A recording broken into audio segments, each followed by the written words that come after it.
The heroes of the breakout wave of Hero Factory sets.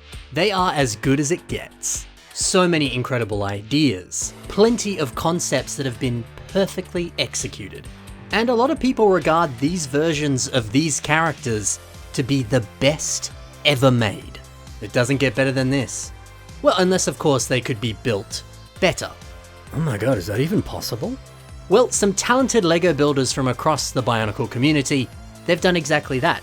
They've taken a stab at revamping and reimagining these characters, and they've done an exceptional job. So why don't we check out these amazing creations and see if they are indeed built better. Kicking us off with a true masterpiece, this is Evo 4.0 Revamped by Hans Brick. I mean, this is insane. This like Doomfist style weapon is wild. It's a nice touch to give it this kind of glowing energy core in the center. Combine that with the idea of this tubing and the pistons everywhere. It makes the weapon feel all that more realistic. It brings to mind the idea of veins and blood pumping through them. Although of course this is a more mechanical version of that. But it works. I also really appreciate how much this idea ties back to the original source material. We see that the left arm on the set has this totally gunmetal color scheme. So you get the sense that this could have been some sort of mechanical arm. Some sort of enhanced mechanical arm, you know? So really this mock is just taking the idea that the original set had, but it's stretching it to its limits. It's pushing it in another direction. If you're looking to revamp a Hero Factory set, I recommend doing that. Taking some of the best aspects of the set and seeing if you can amp it up to 11. You know, even if it's something as simple as greebling up Evo's gunmetal arm, it can go really hard. Now, one subtle detail that I really appreciate here are the gears on Evo's knees. They're on the sides there. These are just for show, they don't actually help with the articulation at all. But you know, placing them on a point of articulation like this, it's a really nice way to differentiate the lower leg from the upper leg. It makes the knee so much more obvious. And it really implies that it can indeed move. Because, you know, when you think of gears, you think of them rotating together and moving. And since it's right next door to the leg, of course you're gonna apply that same logic that we have with a gear, you're gonna apply that to the leg. These pieces both look cool and just logistically make sense with where they're being placed. Clever. I don't know, man, this is an absolute beast. Well done.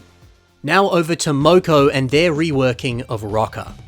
So yeah, another great example here of taking a hero and making them taller, armoring them up more, and giving them some fancy new weapons.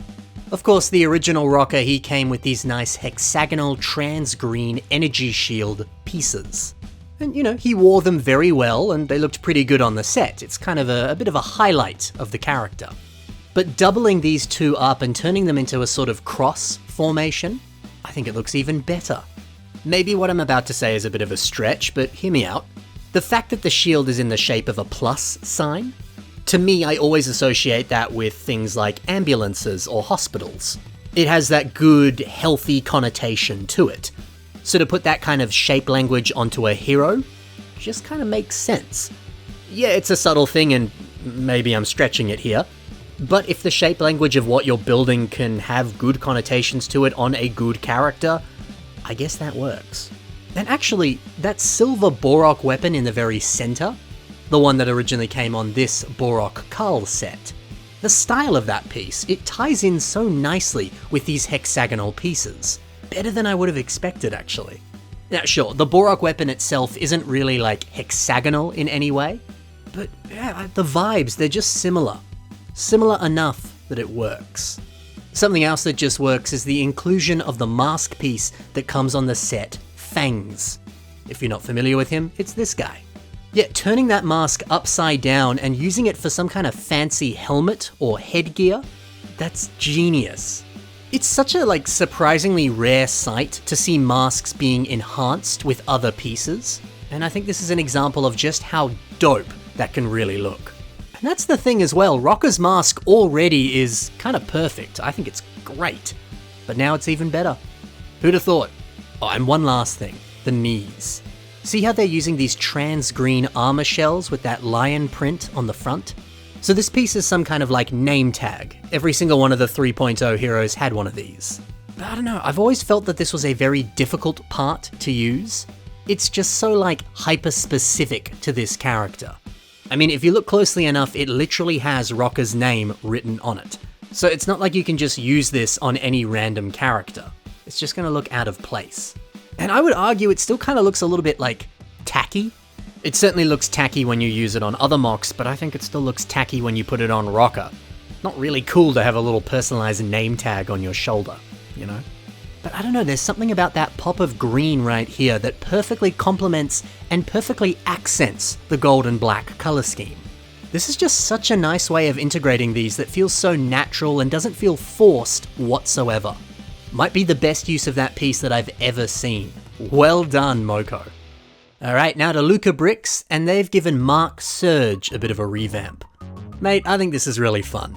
Sure, you know, when we look at this side by side with the original set, you'll notice that things are pretty similar, not much has changed. Just a few like quality of life upgrades. And honestly man, I think that's just all you need. Mark Surge is already perfect. Now yeah, cool, look, we've seen a couple examples now of mocks that are these ultra fantastic, totally reimagined versions of the characters. And I think that sort of thing is great. That's what I personally love to see on revamps. But sometimes a very modest and simple upgrade can hit just as hard, if not harder. So what can we learn from this? What's going on here that you could implement on your own upgrades? Well, we see some tires have been placed on the edge of the torso.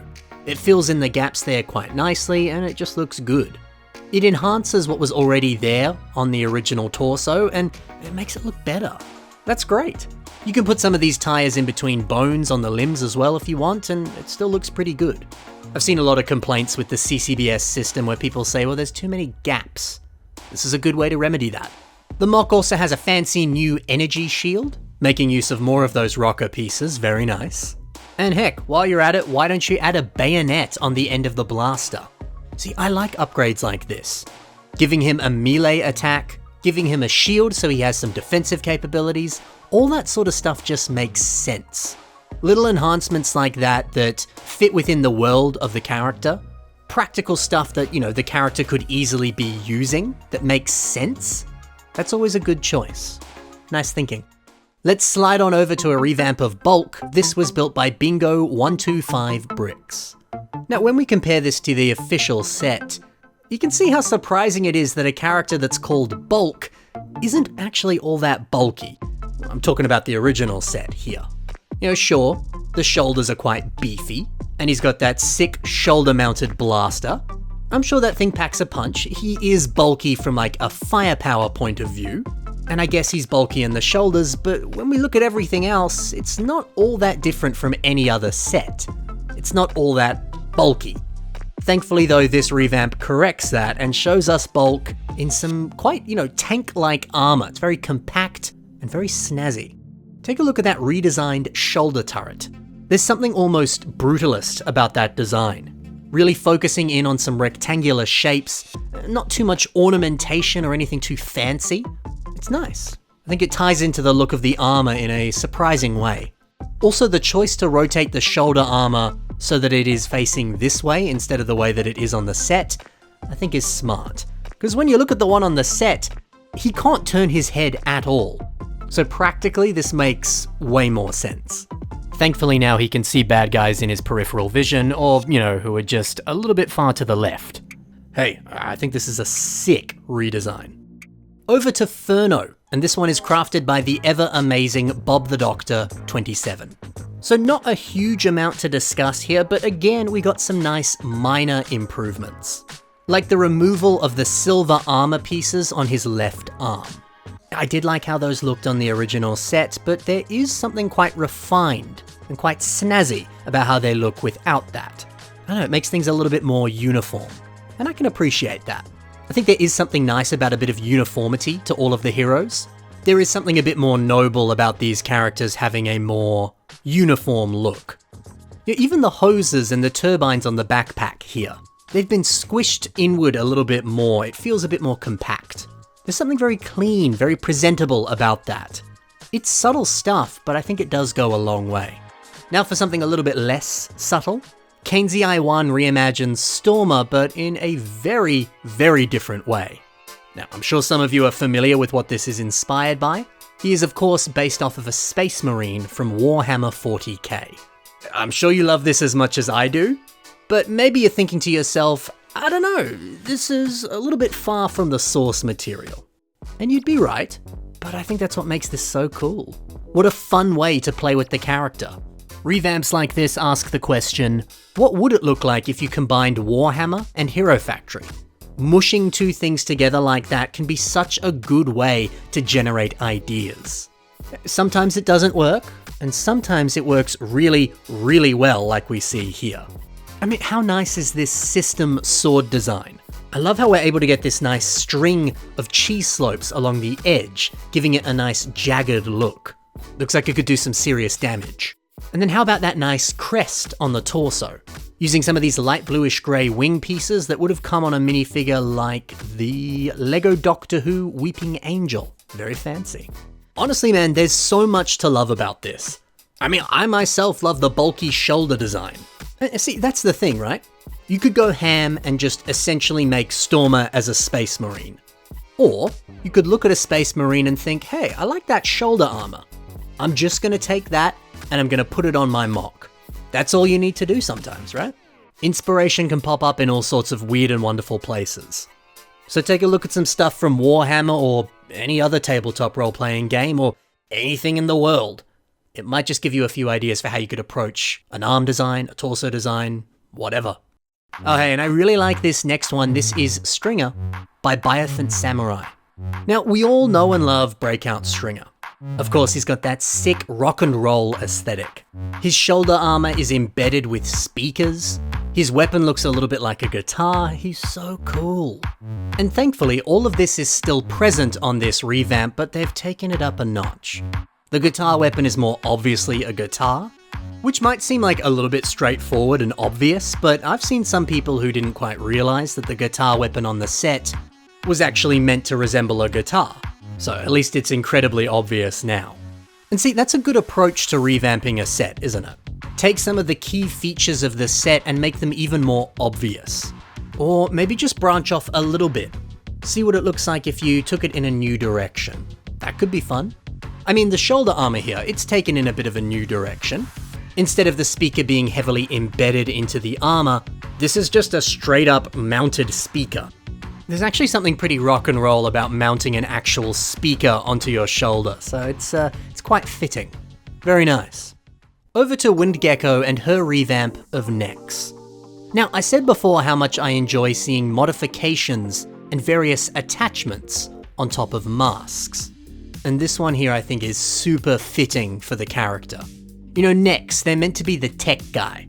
They're a brainiac, they're a smart dude. So giving him goggles, that kind of just seems like the perfect way to express his character. Now, it's not because he's wearing glasses because he's a nerd. It's not as stereotypical and as boring as that. No, I imagine that these goggles, they have lights installed in them. That way when he's tinkering away at stuff, these can help him see.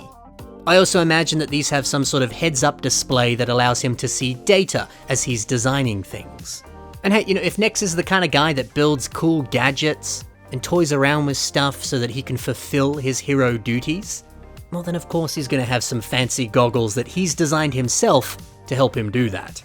I think that's a dope way of enhancing his mask. Plus, hey, the antenna on his back, the inclusion of more trans green, it's all so lovely. This is great. Okay, let's finish this episode off with a very nice build. This is Breeze by Stip363. Man, we've seen a lot of great uses today of this hexagonal shield piece, but I think this one might be my favorite. Getting a bunch of them and turning it into a wing design? There's something almost bee-like about how this looks. I guess it's the hexagonal shape feels like a beehive, you know? And I think this is super clever. Now check out this shoulder design as well, I think it's quite creative. I always enjoy seeing masks used as shoulder armor, it's just a really good go-to thing. If your shoulder armor's looking a little bit meh on the current mock that you're making, get some masks, put them on there, and it's probably going to get the job done. The mask that we're specifically looking at here, of course, belongs to Toxic Reaper. This guy right here. We can see that the mask itself has these nice needles that are poking out of the cheeks. But when it's on the shoulder armor, this then becomes some type of shoulder spike. I don't know, it's a subtle little detail that I think looks quite nice. I tell you what, man, Breeze has never looked better.